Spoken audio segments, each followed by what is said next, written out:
Good evening, good afternoon, and good morning, wherever you're joining us from. Welcome to another exciting edition of Skilling Future Masterclass Saturday.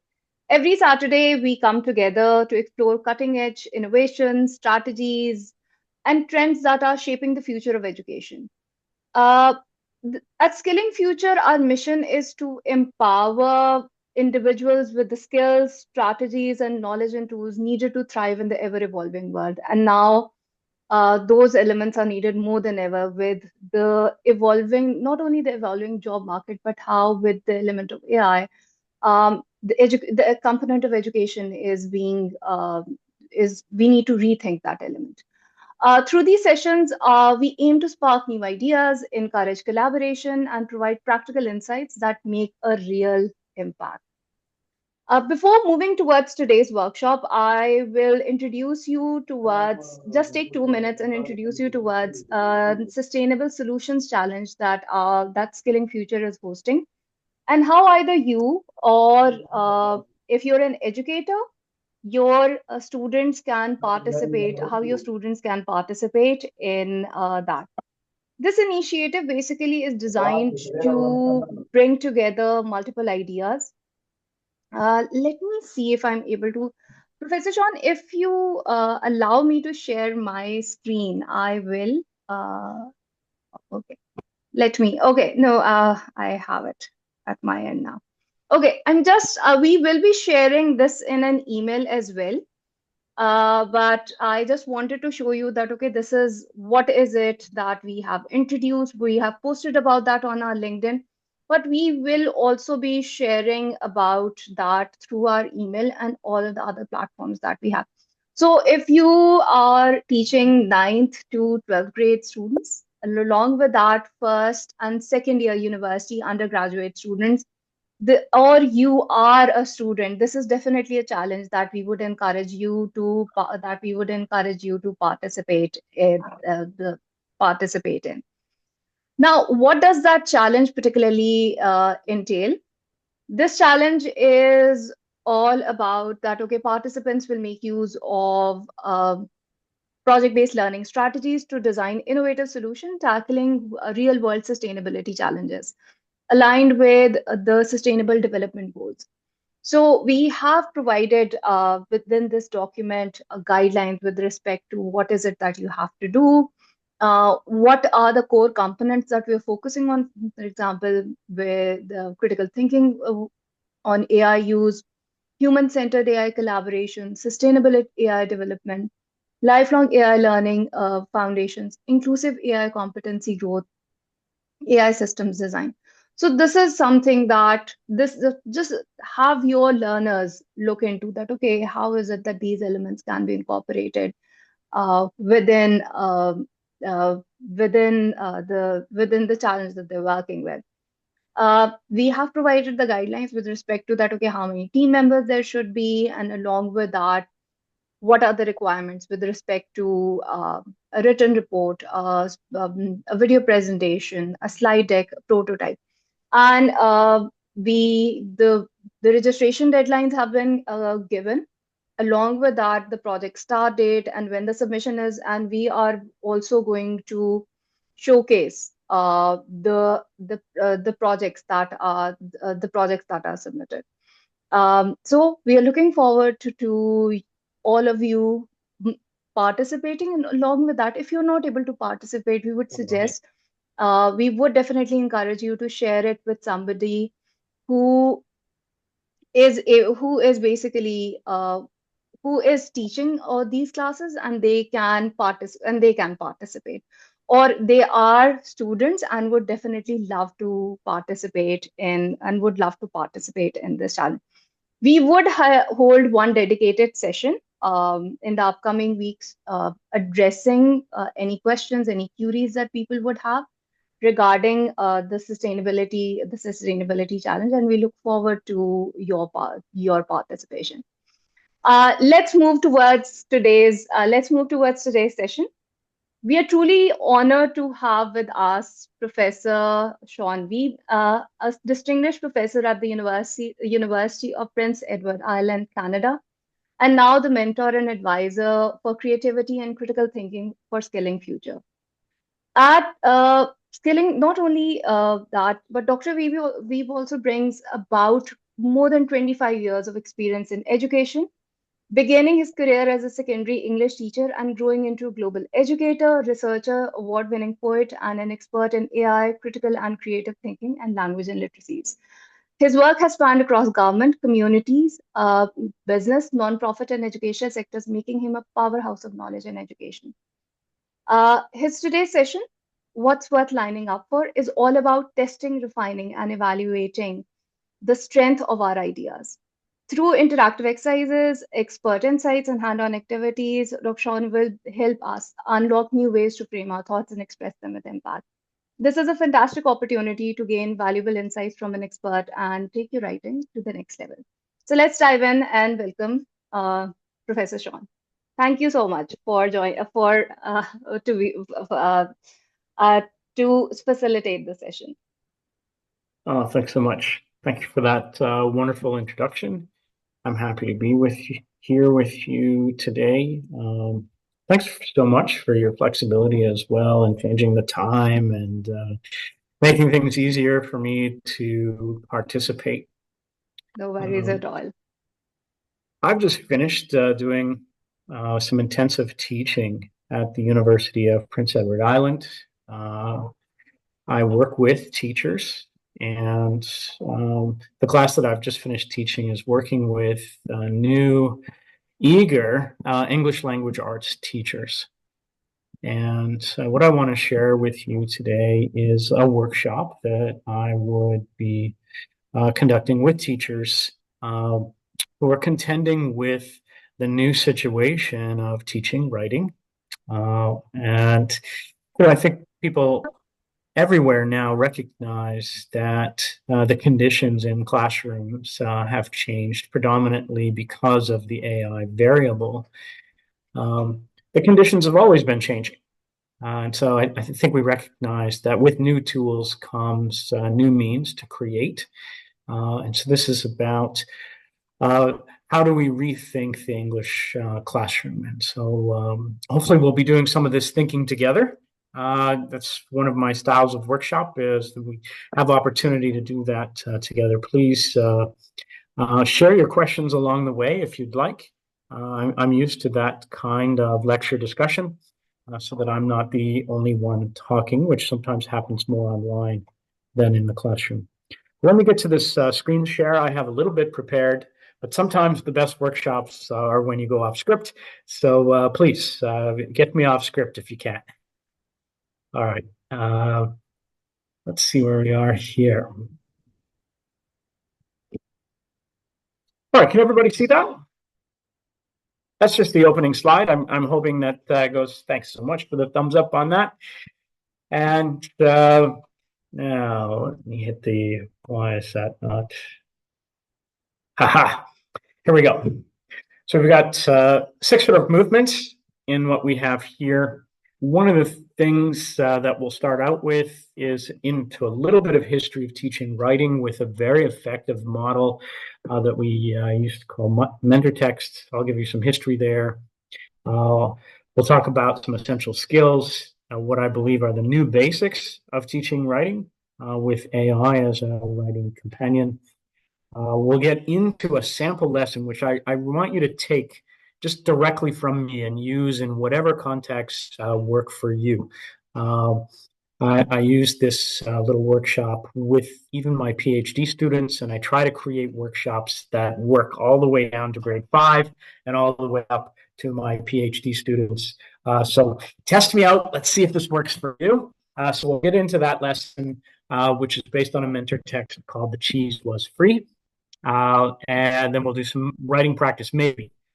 We may not have time for writing practice with a view to trying to finish up within the hour, and then we'll move to questions and discussion. So let's jump in. All right. With a little bit of history, the mentor text actually was inherited from sentence combining. And so in the mid 80s, because of some great research by George Hillocks, we had students doing sentence combining. And this kind of sentence combining helps students with their transitions. It helped them acquire some new language. It helped them understand compound and complex sentences. Uh, and that sort of sandbox play in combining sentences was incredibly effective when compared against other writing interventions. And so we were getting an effect size in the mid 80s of about 0.85, which is amazing, almost a full year of growth in 12 weeks.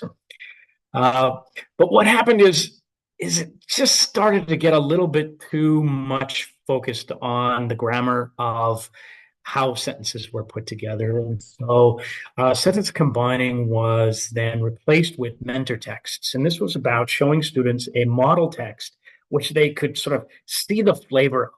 And by copying and through imitation, which is a great way to learn, they could advance their writing capacities, but in some ways by imitating a high quality text that we would put in front of them. The downside there was too strict an adherence to the text.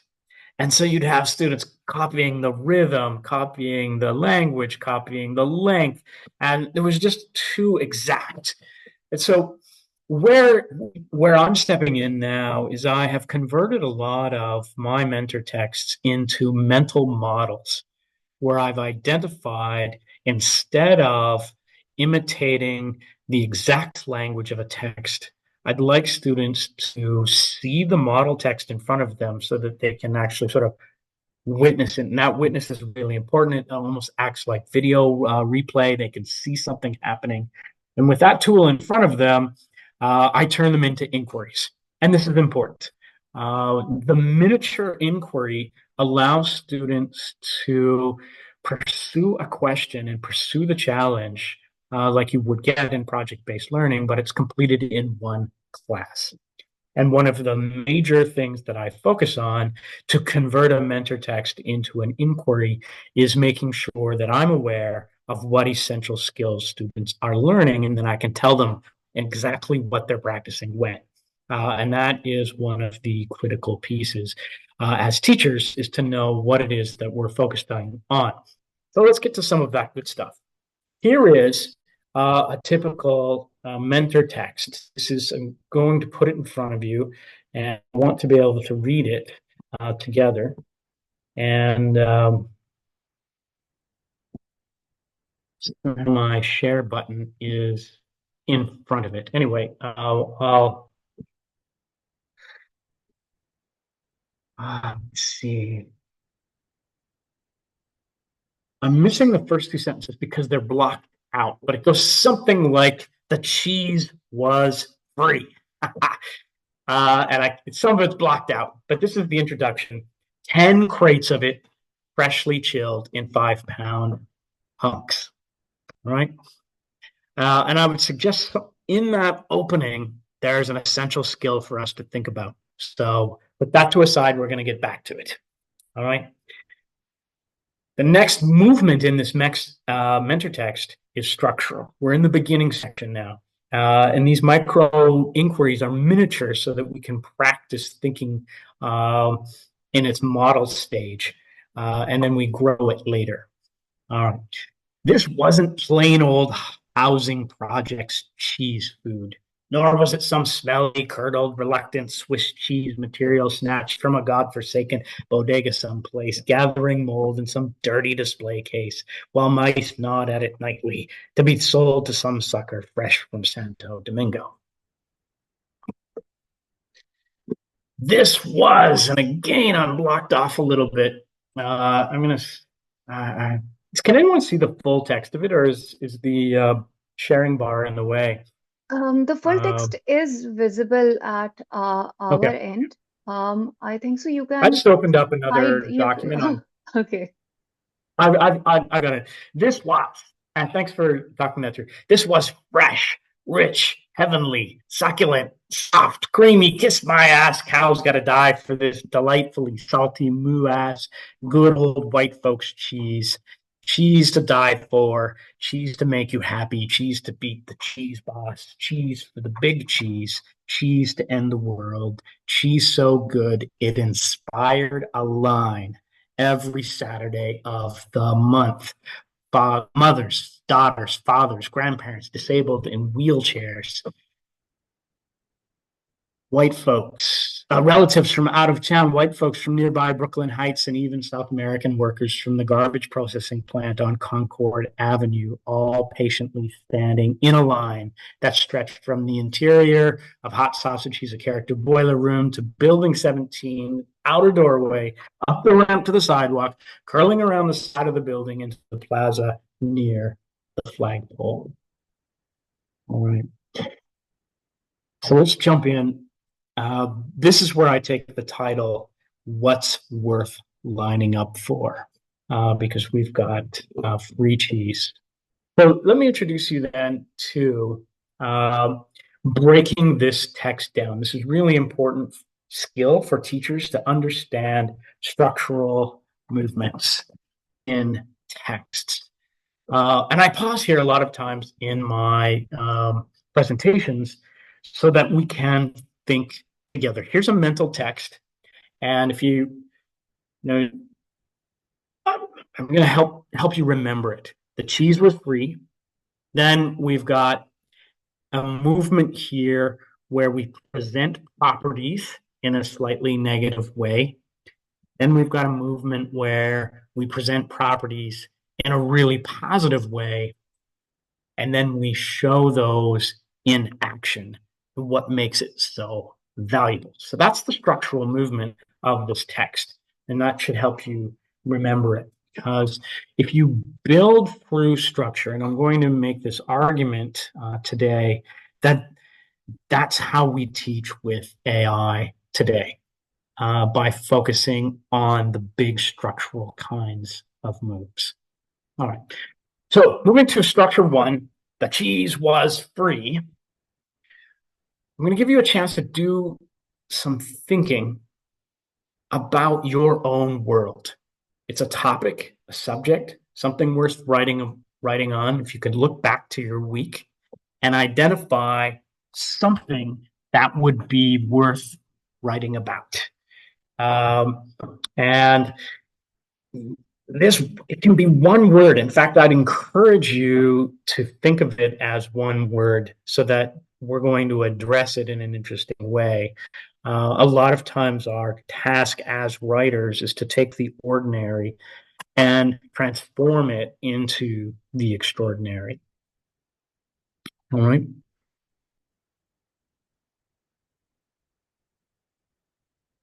And I'm only pausing to possibly let you think back over your week.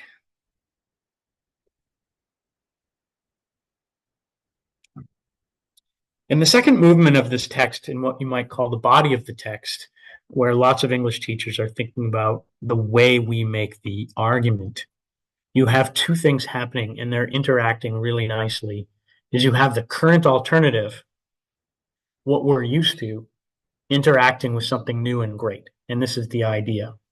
And it's at the intersection of our current practices or our current alternative that an idea can be located. This essential skill, we sometimes call this context awareness, but it's in the juxtaposition of our current alternative and our current practices and where we locate our new idea that the magic happens. And in this particular kind of mentor text, I'm teaching students how to take a list of properties and organize them in a way so that they can be presented powerfully. And then what we have in the end is the story of people lining up. And there's something magic where you present your idea now in a way that says, sometimes we call it a call to action, but a lot of times our call to action is too too call like do this. And here is not a do this. Here is the challenge for us to find what is compelling in this idea that it's worth lining up for. It's kind of a contagion or an influence that draws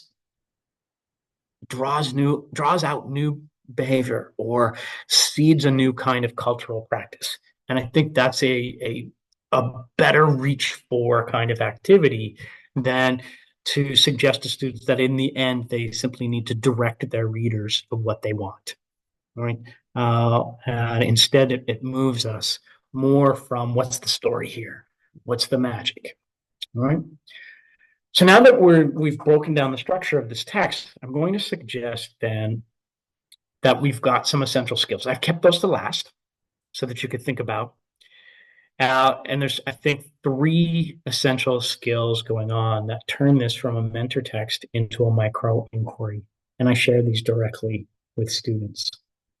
In essential skill one, I'm gonna talk around it because I find this so hard when you really focus on it. I find it challenging for everybody's thinking. But imagine your idea, you know you've got a good one, and you're trying to bring it into conceptual clarity.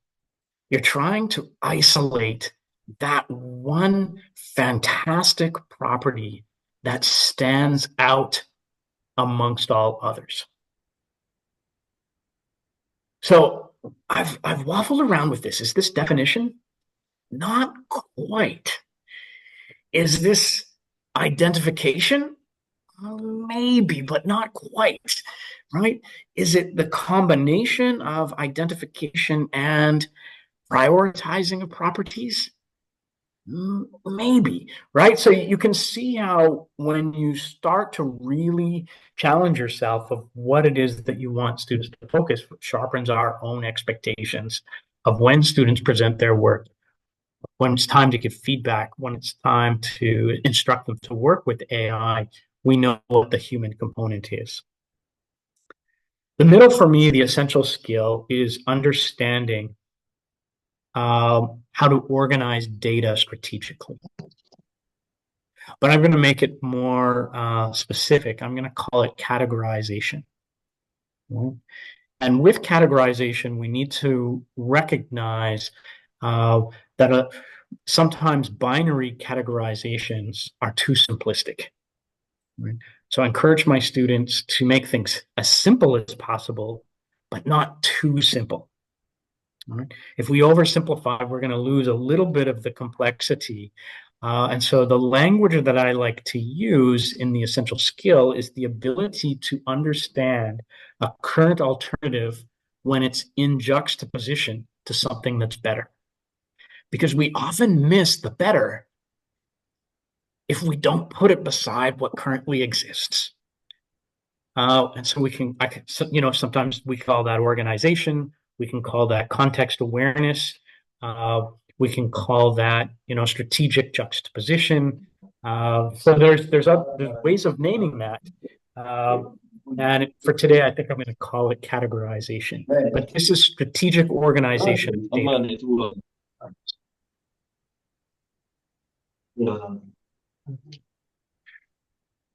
I think there's a question from those who are here attending the seminar, but I didn't quite hear the whole sentence of the question. There isn't a question yet, Oh, okay. but All right. we would definitely have them by the end. Sure. Okay. I heard. So, and then in the end, the essential skill here is the ability to point to what makes this compelling. All right. And again, these are hard to put into words, but I know I'm talking around it. So as you're listening in with me, maybe make some notes. We can talk about how you might frame that for yourself. All right. Let's talk about what AI can do and what humans can do together and why this would be a great AI mindset. I think AI works really well when you understand that it's part of a thinking process. All right, so we're talking about engaging uh, a process, which we sometimes call a chain of thought. Uh, so in this particular exercise, process one would be to direct your AI companion to list out all of the properties of your subject. In the mentor text, we have cheese. Cheese is not the most exciting thing in the world to write about. And yet we have a great mentor text, a very famous selection in English literature from James McBride. Um, and so part of the art here when we're working with AI is AI is not that great at telling you about your own world. And so part of the challenge of being human is this coming up with an idea from your world. And it is your world. We're not surrendering the human part of living, the context of being alive. And so maybe we need to be engaged in our worlds in ways that we can come up with objects, topics, ideas, whether they're abstract or tangible, uh, that can generate a list of properties. Right? So the first prompt that I recommend for students is once they have their subject, once they've gone into their world, which is the human part, so they might have their AI companion list all of the properties of that one thing. And so, now we're sharing the idea generation. The idea comes from the world of being human, but the generating of the properties happens. And so you could imagine whether it's any kind of food or whether it's any kind of abstract idea, I work a lot with grade nines. I teach publicly at our public library, and I do that as part of my service commitment. So I work with that sweet spot of students who are like, what's my world about, right? And so sometimes it's video games, sometimes it's relationships, sometimes it's parents, sometimes who knows what it is, but they've got their thing, and we're generating lists with AI as a partner. Um, the second step, this sort of second prompt, is to recognize, and we can have our AI writing partner work with us here, is organizing these properties to categorize them. We often do this into positive and negative, and again, I think I've mentioned that this can be too much of a binary, but we suggest that it's time to group. It's time to group into what we're used to and what could potentially be new or novel. And that's what writing's all about. That's what the modern writing teacher is pushing now into the world of ideas more than ever before. Uh, Now that AI can actually do the writing, in some ways we have the role of being the orchestrator. Uh, and I think for me, that's a really nice metaphor where the human is at the spot of the conductor and understands the broad, big strokes. Mhm. The third part of the process, and I have my students in group, is I'm getting them to think of a system, whether it's a flow chart. I want them to understand how we order things. And I teach them a little bit about systems so that they can understand how to put these properties back together. I do this very deliberately because I understand all the way to the level of PhD and working with my colleagues and so on, that data sorting is different, is a really important step before we get into analysis. We sometimes take our sorting process for granted and it's unconscious to us. And we jump right into analysis and we sometimes forget that. So I'm often having students think about and play just with sorting of properties. All right. The last step is the evaluating, and here is a useful prompt. How can I show this idea so that it's compelling? Um, and that's that part of AI where I'm recognizing that here's a tool, and I'm encouraging students and teachers in the workshop to in this hybrid space to understand where humans have a really unique contribution. And this is where I go back to the essential skills. Knowing what's hard is the human part. And I think it always will be. So I focus on that. And so again, to review the essential skills, and the first part, the hard, is getting it down, like really sharpening our idea to know what it is, that key essential property. The hard part in the middle is finding that right juxtaposition between current alternative and what is novel. The hard part in the end is not telling our readers to line up, but drawing them to the line, giving them something, giving them a story that's worth lining up for. And there's a big difference. All right. So here are the new basics. I think I could be repeating myself. I'm going to suggest the new basics with AI are structural. When you're working with students, when you're working with other teachers, when you're talking to one another in your teams, whether you're in an educational context or otherwise, I think we need to understand the structures, the larger structures of how texts are put together. And this becomes the place where we can anchor some of our structures. So for me, I have a series of these mentor texts that I work with, and each one gives them a new structure. The last time I was presenting with this group, it was more in the conference situation when I was first getting connected with Skilling Future. I was working with a mentor text called I Don't Know Why. So this was social critique. And I'd encourage students to go and get into their world and ask, I don't know why. And it helped them critique their world. And then the second movement in that I don't know why text was to make it worse, to understand how the current alternative presses on us. Right? And then it was to offer a different way. And so they get that's a three structure mentor text. In this one, we have a fourth one. We have a four structure mentor text. And as students learn these, and I usually go for a series of 12. So I'll do a pre-test. I'll teach my series of 12 mentor texts. Then I'll do a post-text. And I'll measure how much they've improved in their writing. And right now I'm getting an average of about 18%. Well, I'm getting an average of exactly 18%. That's the average.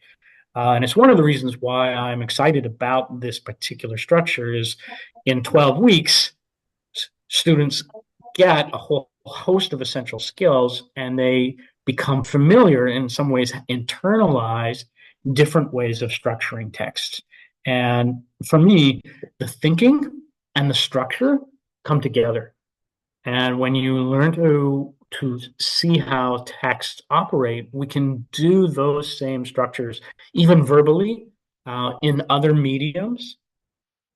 And I think that advances students' critical thinking. And so I would suggest that now that AI has arrived, our new basics are structural, systematic, and finding different thinking processes and ways that writers think through words. And when we notice that, we can say, hey, see this writer thinking this way? We can apply that in multiple thinking situations ourselves. And that, for me, becomes then almost like curation. Curation curriculum hold the same root word. And when you collect, you're curating. And so you order, for me, I start thinking really closely about how I'm curating my mentor texts to create my series of 12 lessons. All right, let's move on. Now we're going to get into some of the heart of this, which makes it more successful.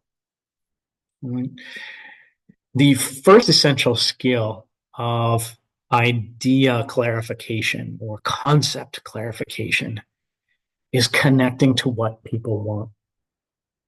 Well, I can do this with young students because they have the mentor text. They see it. We spend time internalizing it. They're able to make a statement about a subject, so it appears easy. I don't want the process of writing to be hard. I want the thinking to be hard. I want them to know what they have to do, but then feel like, I need AI, I need my friends, I need this group, and we're all going to struggle with this together. And one of the harder things is to connect in with what people want out of life. We all want to know that. That's sociology, right? And so when I'm connecting to students on that first essential skill, I said, well, what is it that's going to bring this alive? All right. And so when they have a good idea, I push them and push them and push them to help them identify what is so essential about it that makes that idea come alive. And that takes some time in the class. And that's what makes it an inquiry because I'm pushing them for higher quality. All right. In the process of pushing a class, and we're starting to, when we move towards that essential idea and asking what's worth lining up for, I'd like to share with, and I can share with you and I share with all of my students, but how we break down to the essential unit pretty much changes everything. All right. So let's take a simple story like, or a simple narrative breaking it down, like who, what, where, when, what. That particular kind of is, is really famous in schools. And you can see if you were to use who, what, when, where, why, we would have a way of categorizing our data and organizing it. We could take all of our data and put it into those categories of who, what, where, when, why, and those would become a unit of analysis. However, that's not that great. It doesn't give us something worth lining up for. And I'm going to leave this to the end for our discussion because when you get your unit of analysis right, you'll know what's worth lining up for. And so I like to actually call this the atomic unit, the very smallest thing that pushes your energy forward, the thing that makes the thing the thing. So here's a famous statement of it. I think, therefore I am. You've all heard it. It's certainly worth critical, but it is a wonderful defining moment of the essential quality of being human. All right. You know, one branch of phenomenology spends all their time trying to distill essences. And so in the background, I'm aware, as a researcher, I'm aware of just how challenging it is to identify a central feature. And if we get it, that helps them with the conclusion, which I say, show me the line. Show me what people got excited for. And so I always introduce this workshop to students as, okay, today we're going to work on what's worth lining up for. I didn't bring some student examples today, which is a shame because there's some really good student writing that comes out of this. All right, here's another one. We talked about I think, therefore I am. Notice how it would change if your unit of analysis, if your atomic unit is to err is human, to forgive divine. Right? This is Alexander Pope. And we can see in this playful juxtaposition a completely different assembly of how you would categorize your data. I'm pausing there because that's what I'm pushing students to do, right? And so here where I'm working with grade fives and I'm helping them with understanding human unit of analysis, helping them understand atomic units, helping them understand prioritizing what's essential about a thing. And I'm recognizing they are learning, they're getting the basics in a way that's suitable for younger students. They're getting a lot of research basics. And that is what, in some ways, the mentor text is what makes it an inquiry, is because I'm pushing the writing process to be a research process. All right. Let's move towards the end, and we're going to talk about how we assemble this line. AI tends to work with probabilities. Right? It was built on top of systems functional linguistics. And so you recognize it feels really human because it talks in the probabilities of speech. Right? And some of the earliest editions of AI output were these things called word clouds. We see them sometimes, right? The big word in a cloud, and then smaller words all beside it, and it feels like magic, right? You can put your text in, and out comes a word cloud with the biggest word seemingly the most important. So what's interesting with probabilities or frequencies is that's AI. Beside AI, if we're going to be good teammates as writing partners with AI, is we need to understand how empathy is a critical component to getting to what's essential. Because AI will always tell you the essential thing is the thing that's most repeated. It's always that way. There's going to be a summary of this talk, an AI summary. The thing that's most repeated is going to be the most important thing, and it will be a key part of that summary. And just for fun, really now, just to screw up the AI, we're going to say Ferrari, Ferrari, Ferrari, Ferrari, Ferrari, Ferrari, Ferrari, Ferrari, Ferrari, Ferrari, and now we have messed up AI. So the thing is, when it comes to humans, we need to connect more to what would be existential. And design thinkers, I'm thinking now about the D school that's over in Stanford, who try to take design thinking and move it into the educational space. They spend a lot of time helping students understand themselves and then others. It's that shift to who am I, that then a perspective shift to how do others see the world, and then the final one is how do we share the world.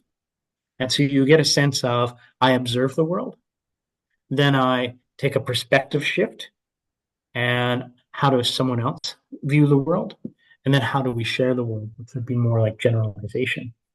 And when students get to participate in understanding um, that kind of empathy, our line changes. Now we can ask, what will this improve in people's lives? What is it that we're struggling with? Where does the current alternative not deliver what we really want? Now we have something worth lining up for. And that's the human side of it, right? When we understand frequency and we understand empathy, we can put it together. And you're going to get a much better conclusion out of students when they write, but they're also going to be able to transfer these essential skills into many other contexts. Wow. Okay, so I like went through that so fast, but there's about 15 minutes left for questions and so on. I know that's a lot of material that I just threw at you, but so let's slow it down with some Q&A. Okay. You talked about the idea of mentor texts. What's your strategy for selecting those texts for your learners? For example, you did talk about that, okay, teaching grade school, and then this is the same strategies that you go for your PhD level classes as well. So, what's your strategy for picking up mentor texts? That's my question. I love it. Strategy one is I'm a collector of words. So the first thing, I have a healthy reading life. And so this isn't for everyone, but I like to read. And because I like to read, when I come across text that has an identifiable beginning, middle, and end, I put that in a file. I save it, right? It's a digital file, and I start to collect. And then later when I review that file, and I review it about once a month, I start selecting the ones that have interesting structural shifts. Right? So that's one of the major things that I do. The mentor texts, the models come out of my reading life. And then I start to think about mentor texts. Who wrote them? Are they recent? Are they from diverse voices? This one's from James McBride, a wonderful Black writer from the States. I don't wait for Black History Month to present this text, right? My other text that I love to use for workshops, I don't know why, comes from Chimamanda Adichie, right? She's just got a new book out. So I'm careful with voices. Right? Mm. I like short texts so that we can deal small and then grow it big. I love when students learn strategies in small that can become large essays. I hope what you saw here today, you also saw the possibility of a 2,000 word paper, right? When you recognize that sometimes that's how it grows. These kinds of thinking strategies are alive and well, regardless of the word count. I don't know if I fully answered your question, but that sense of liking reading, collecting, sorting, and then Mm. being aware of diverse voices. And then once, if I can identify essential skills, I'll turn that into a workshop that I do with students. Sounds amazing. Sounds really interesting because you talked about because you kept on talking about mentor text and I was like, okay, if I'm teaching a course and what could be a very good strategy? Because again, in today's dynamic, I think so teaching writing is one of the most challenging skills because number one, most of the time learners do talk about, okay, we have AI, and especially this is I'm talking about because I also teach at the university level because my students would say, okay, we have AI. Why do we need to learn how to write? Because we've been doing it for the past 12 years. And Mhm. when we make them write something that showcases, okay, why you need to learn how to write really very well, unlearn and relearn some of the basics. So this question comes up a lot. Okay, with AI in play, why do we need to learn writing? Because it will write essays for us, it's going to write research papers for us, and it's going to get better. So why do we need to learn how to write? So how do you address that question in your classes?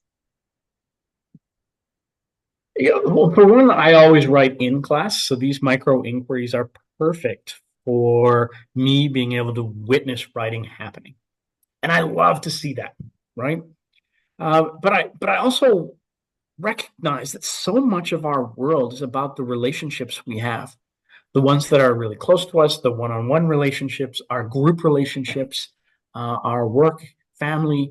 These relationships are critical for us to be able to navigate. Among the things that I taught you today, I know we talked about phenomenology, we talked about unitive analysis, but this structure can be used for a basic letter to grandma or a basic love letter when it's Valentine's Day, because you can talk about the essential critical thing that is a standout quality for your significant other. You can talk about, yeah, the general way that we write these love letters, but then your new idea. Mm. So these structural kinds of things start to help us recognize life. We can gauge it more deeply and powerfully. And who doesn't want to get more out of life? And so now, who cares? AI is sort of, yeah, okay, it might help you write, but do you really want to be that lazy? Don't you want to live better?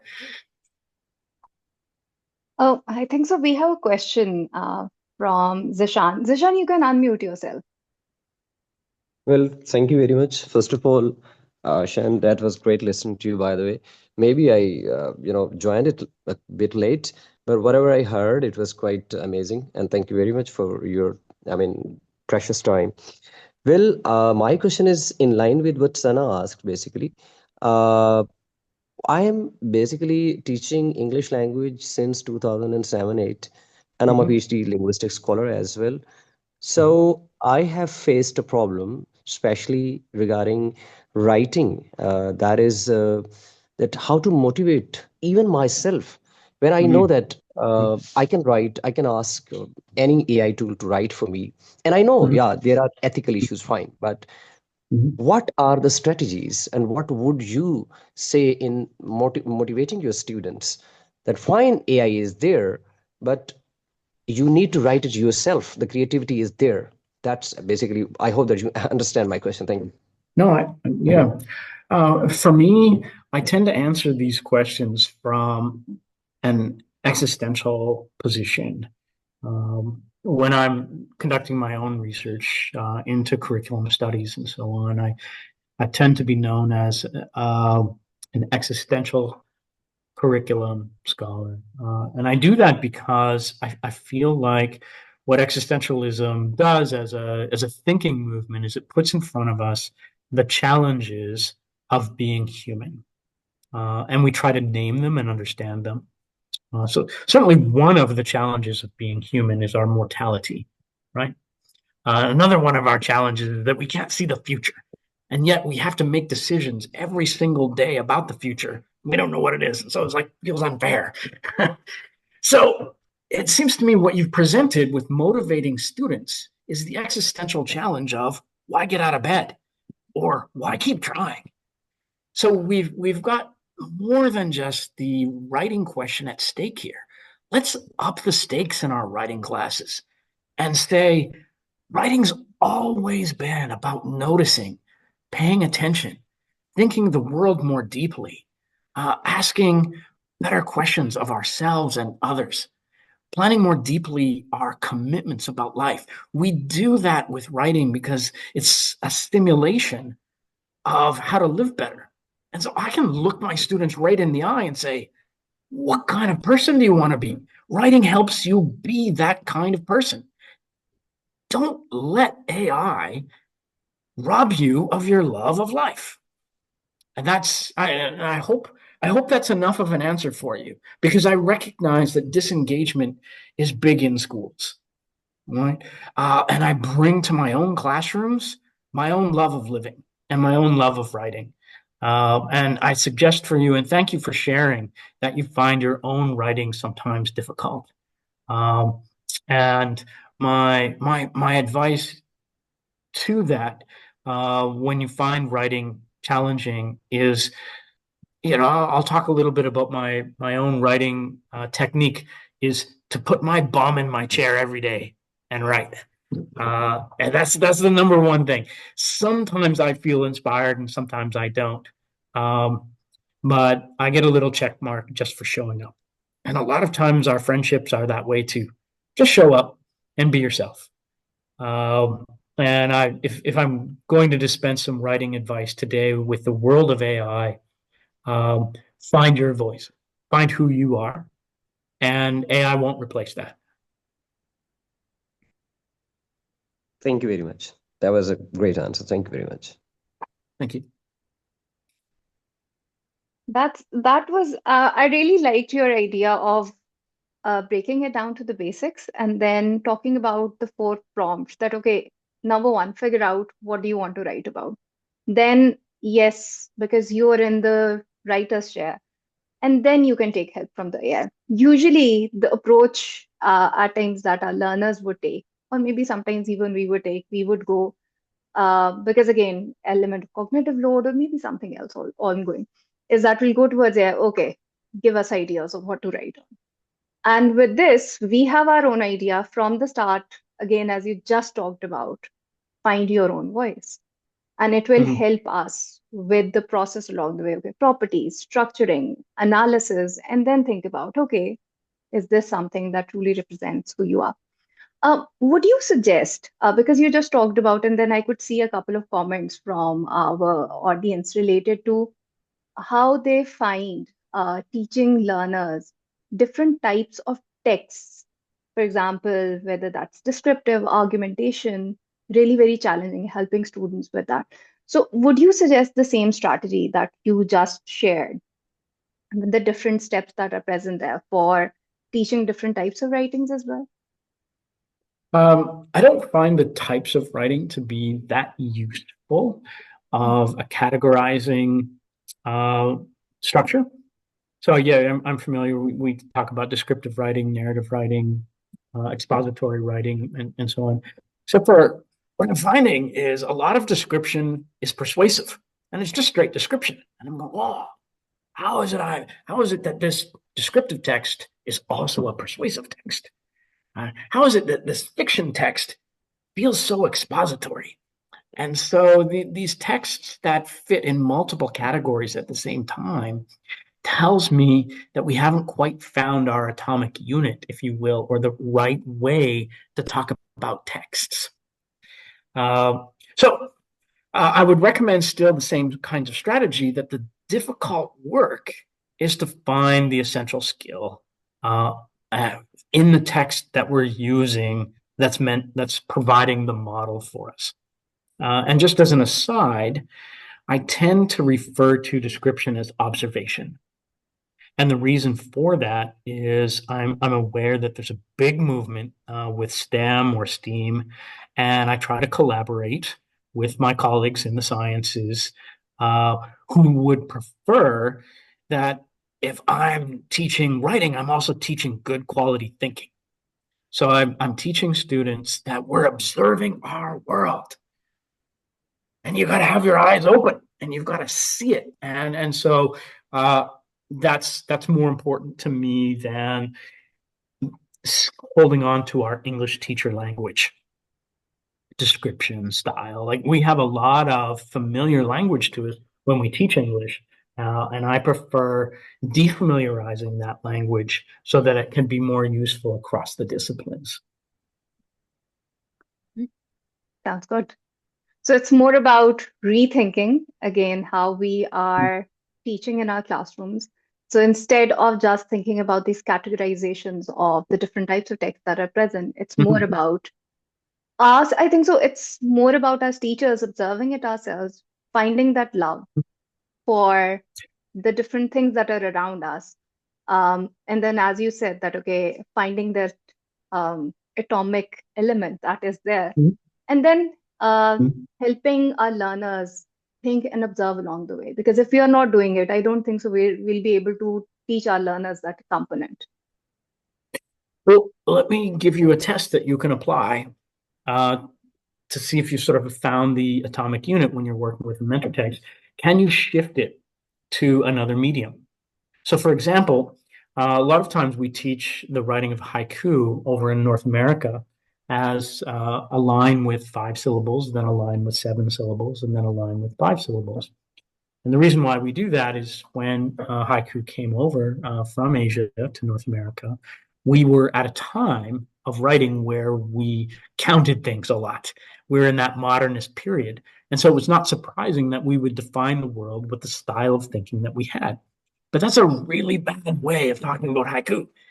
All right. So when we talk about rethinking, which is a really beautiful way for you to sort of summarize some of my points, the test could be when we shift it to a new medium. So go have students take 3 pictures and assemble them as a haiku. Oh, can we define haiku with 3 photographs? Now, when we shift mediums, it pushes us to find what's the essential thing going on. And you'll notice with haiku, it's much more essential for students to see the landscape. And line 1 is much more like a landscape photo than anything else. It's a landscape photo that's taken in a particular season. Line 2 is often a portrait. It gives us the figure in the landscape, that human nature element in mix. Line 3 tries to resolve that. And so that's a much better, more lively definition of haiku. And we arrive there by letting go some of our definitions and attachments to the way we've done things in English as a discipline. We've been a little bit too disciplinary specific. And what I love about AI is it's going to push us to be on our toes more when we start looking at what's possible. All right. So I'd suggest to you, maybe in summary, that a better way of getting to the essential skills is to move outside of a text-based scenario and ask, what does this look like when it's some different mix of text, image, sound, and movement? You put those 4 variables together, and you'll have a different kind of medium that you can experiment with to test your whether you've arrived at a good atomic unit. Sounds really good. I'm going to let's test it out. And I would suggest audience members as well who are teaching writing and who are working or who are not only teaching but also who are writers to test the strategy out and do let us know in terms of how it goes, the basics that Professor Sean has talked about, and in what way they can help us become not only better observers but also better writers in the process of in the whole process. Any other questions that the audience has, we would love to take them on and have them discuss that where have or discuss it. And also, please fill in the feedback form because that helps us improve our future sessions as well.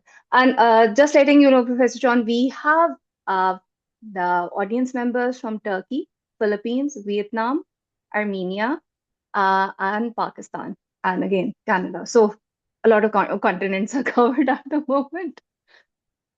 Hussein says today's webinar was amazing. Marwa is our regular, and she just shared that, okay, how insightful she found this session. Um, and she's from Lebanon. So we have a very diverse audience, and then a lot of them are both learners and educators who are coming in and sharing their ideas as to what's ongoing. Would like to say that, okay, I found the session again, and I do think so. I would represent or would reflect what everybody else is thinking about at the moment. It was an amazing session. Uh, and in a way that there is a shift you've taught us, you've talked to us about how we need to rethink the writing process. And it isn't about that, okay, usually what we have in writing classes, okay, think about structure, think about this. And then you talk to us that, okay, how AI can be a partner in the process. But then we have to be, and how, but not only as a partner, but how the human component, that is us, has to be part of the process as well. So we take the driving seat and then we take AI on as a thinking partner, as a learning partner, and then find our voice along the way.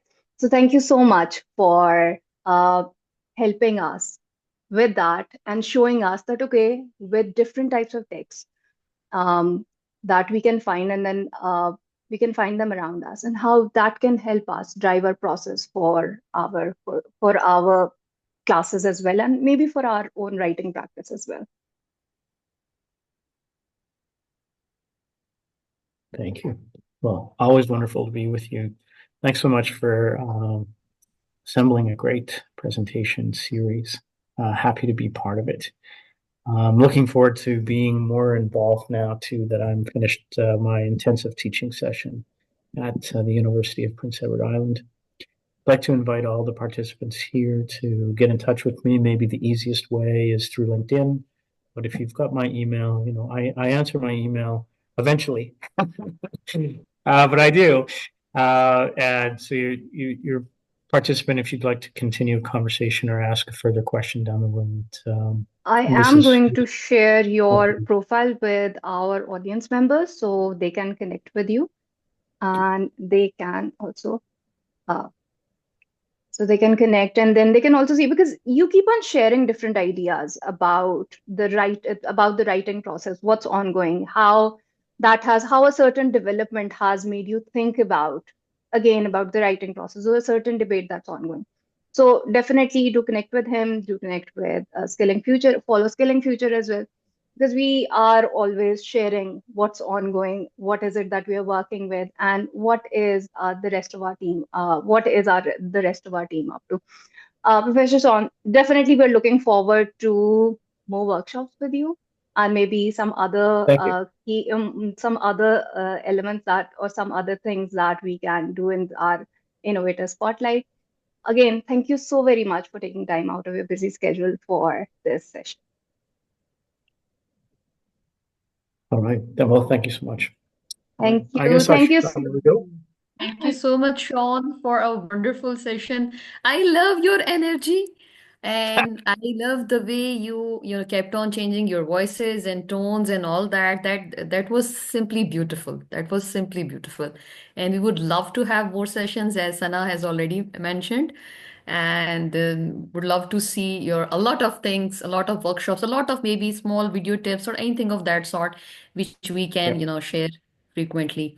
And the greatest takeaway is find your voice, find your own voice. It's beautiful. Thank you. perfect. Okay, wonderful. Thank you, Well, listen, I'm going to run. everyone. Okay, thank Bye, you so everyone. much. Bye. Thank you, everyone, for joining us. Do stay updated related to what's ongoing. We will be posting details related to our upcoming workshops as well, and what the time is going to be for that one. Thank you so much, Marwa. It was great to see you. Hanan as well. These two are our regulars.